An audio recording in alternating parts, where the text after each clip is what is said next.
Hello friend, मैं आनंद राज आप सबों के बीच। देखिए, आज हम एक नया टॉपिक लेके आए हैं। देखिए, ये आपको मतलब जानना बहुत ज़रूरी है। सीटेट के एग्जाम में इस फिक्स से क्वेश्चन पूछता ही पूछता है कि बाल केंद्रित शिक्षा प्रणाली और अध्यापक केंद्रित शिक्षा प्रणाली में क्या अंतर है। देखिए, अंतर जब बताएंगे तो दोनों में आप समझ जाइए कि दोनों क्या होता है। समझ गए? क्योंकि हमारे वीडियो आप जितना देखते होंगे वो वीडियो में हम देखिएगा यूज करते हैं कि वर्तमान समय की प्रणाली बाल केंद्रित शिक्षा प्रणाली चल रही है, जिसमें बालक को सेंटर में रखा जाता है, मतलब चाइल्ड सेंटर एजुकेशन। तो दोनों में देखेंगे क्या अंतर है। समझ गए? तो आइए स्टार्ट करते हैं। लिखा हुआ है यहाँ पर, देखिए, अध्यापक केंद्रित या शिक्षक केंद्रित, मतलब अध्यापक भी बोल सकते हैं, टीचर को अध्यापक भी बोलते हैं, शिक्षक भी बोलते हैं। तो वही कहा गया है, अध्यापक केंद्रित या शिक्षक केंद्रित शिक्षा तथा बाल केंद्रित या शिक्षार्थी, मतलब लर्नर होता है। शिक्षार्थी केंद्रित शिक्षा में अंतर, मतलब बाल केंद्रित चाइल्ड सेंटर एजुकेशन या शिक्षार्थी केंद्रित शिक्षा बोल सकते हैं, लर्नर सेंटर्ड एजुकेशन। समझ गए में क्या अंतर है? तो आइए, यहाँ पर लिखा हुआ है कि एक और हम लिख दिए हैं शिक्षक केंद्रित, एक तरफ हम लिखे हैं शिक्षक केंद्रित मतलब टीचर सेंटर्ड एजुकेशन, दूसरा तरफ लिखे बाल केंद्रित शिक्षा यानी चाइल्ड सेंटर्ड एजुकेशन। देखिए, दोनों में ये आप जान जाइएगा ना। तो आप मान लीजिए आप लेसन प्लान में पढ़ाने जाइएगा, या मान लीजिए आप वर्तमान मतलब इसके बाद मतलब मान लीजिए भविष्य में आप टीचर बनिएगा, तो ये चीज़ आप में जानकारी होना चाहिए। समझ गए कि बाल केंद्रित शिक्षा प्रणाली और शिक्षक केंद्रित शिक्षा प्रणाली में जब अंतर जानिएगा तब आप बच्चों को बाल केंद्रित शिक्षा प्रणाली से पढ़ाइएगा। समझिए? तो आइए स्टार्ट करते। लिखा हुआ है यहाँ पे 1 नंबर में कि शिक्षक केंद्रित शिक्षा में बालक को केंद्र में न रखकर शिक्षक को केंद्र में रखा जाता है। यहाँ पर कहने का मतलब ये हुआ कि बालक को केंद्र में न रखें, मतलब हम बालक के अनुरूप नहीं चलेंगे, हम अपने मास्टर जो बोल दिया वही हो गया। जैसे पहले गुरुकुल में शिक्षा होती थी, वो क्या हुआ कि शिक्षक केंद्रित शिक्षा होती थी। समझ गए? मतलब टीचर जो बोल दिया वही हो गया। बालक क्या चाहता है, पहले आप पहले की भी शिक्षा देखते होंगे कि टीचर जो बोल दिया वही सही है। बालक की क्या जरूरत है, मान लीजिए बालक को नहीं कोई समझ आ रहा है तो वो नहीं पूछ पाएगा शिक्षक केंद्रित शिक्षा में, मतलब उसको थोड़ा हेजिटेशन रहेगा तो नहीं पूछ पाएगा, डांट उठ मतलब जो भी चीज़ है।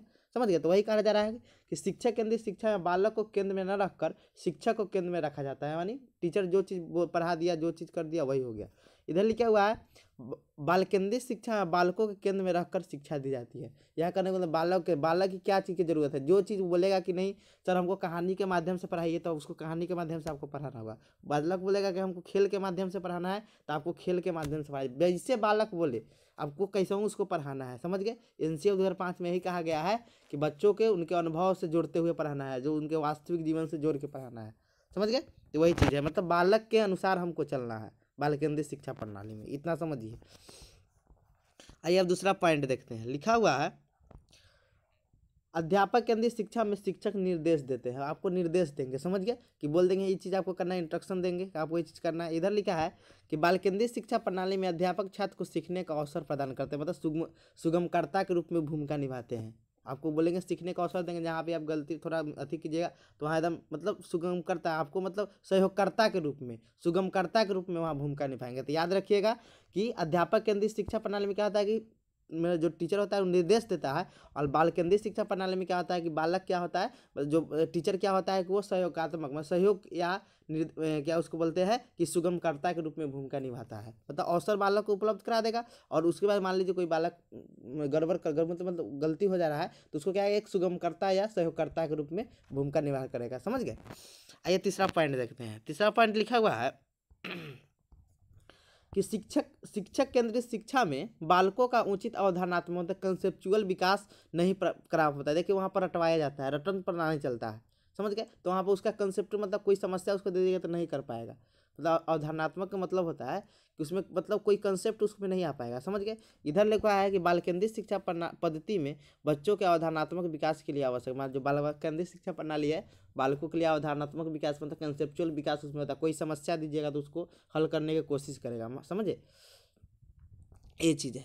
आइए अब देखते हैं चौथा पॉइंट लिखा हुआ है कि शिक्षक केंद्रित शिक्षा में छात्र पाठ्य पुस्तक में दिए गए तथ्यों मतलब फैक्ट या अध्यापक द्वारा बताए गए तथ्यों को याद करते हैं। समझ गए? ये मतलब रटन प्रणाली वाला विद्या हो गया। समझ गए?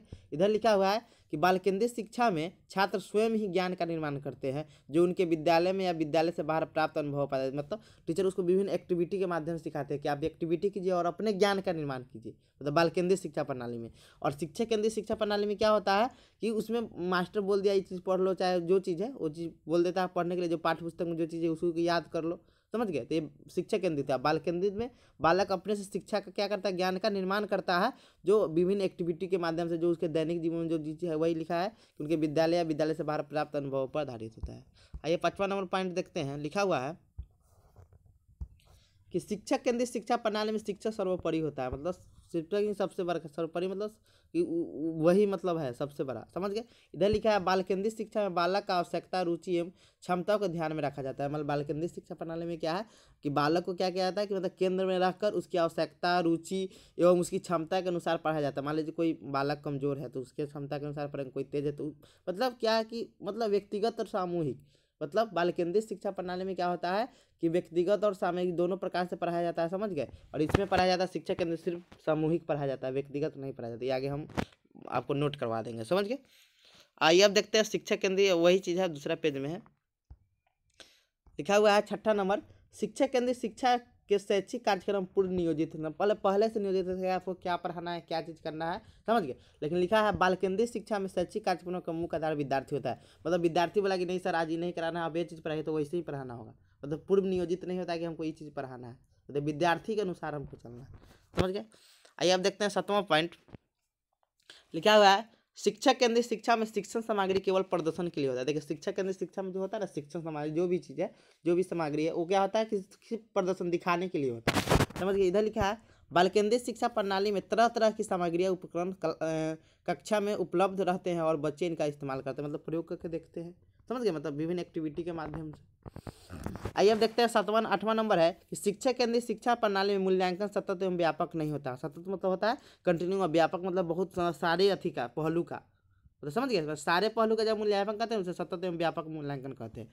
इधर लिखा है बाल केंद्रित शिक्षा प्रणाली में मूल्यांकन सतत एवं व्यापक होता है। मतलब सतत मतलब हमेशा, और व्यापक मतलब संपूर्ण पक्षों का, बालक के जो स्टूडेंट का संपूर्ण पक्ष है उस सबका मूल्यांकन किया जाता है सर्वांगीण विकास के लिए, समझ गए।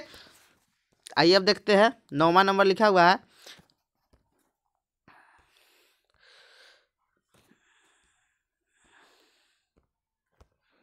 9 नंबर लिखा हुआ है, देखिए शिक्षा केंद्रित शिक्षा में बालकों की सृजनात्मक शक्ति के विकास की संभावना नहीं होती है, इसलिए मतलब क्रिएटिव माइंड उसका नहीं हो पाएगा। इधर लिखा है कि बाल केंद्रित शिक्षा प्रणाली में बालकों के अनुभव पर निर्भर होता है। देखिए अनुभव से ही सृजनात्मकता आता है, क्रिएटिव आता है, निर्भर होता है, जिससे बच्चों में सृजनात्मकता का विकास होता है। आइए अब 10 नंबर देखते हैं, 10 नंबर क्या लिखा हुआ है।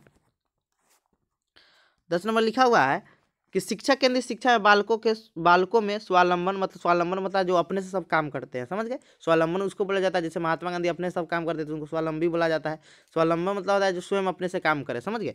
स्वावलंबन तथा स्व अध्याय मतलब सेल्फ स्टडी जैसे गुण विकसित नहीं होते हैं। इधर लिखा है बाल केंद्रित शिक्षा में बालकों में स्वावलंबन, स्व अध्याय, सेल्फ स्टडी जैसे गुण विकसित होते हैं। इधर लिख लीजिएगा एक और पॉइंट इसमें आप जोड़ सकते हैं कि यहाँ पर लिख लीजिएगा 11 नंबर करके कि शिक्षा केंद्रित शिक्षा में सामूहिक रूप से पढ़ाया जाता है, मतलब पढ़ाया जाता है, शिक्षण कराया जाता है। यहाँ पर लिख सकते हैं कि शिक्षा केंद्रित शिक्षा में बच्चों को सामूहिक रूप से पढ़ाया जाता है। इधर लिख लीजिएगा, इधर 11 नंबर में कि बाल केंद्रित शिक्षा प्रणाली में शिक्षण सामूहिक एवं व्यक्तिगत, मतलब पर्सनल, मतलब बच्चा कोई दिक्कत होगा तो पर्सनली भी पूछ सकता है, तो व्यक्तिगत एवं सामूहिक दोनों से कराया जाता है, समझ गए। तो यहाँ पे 11 नंबर में जोड़ सकते हैं। तो थैंक यू, हो गया।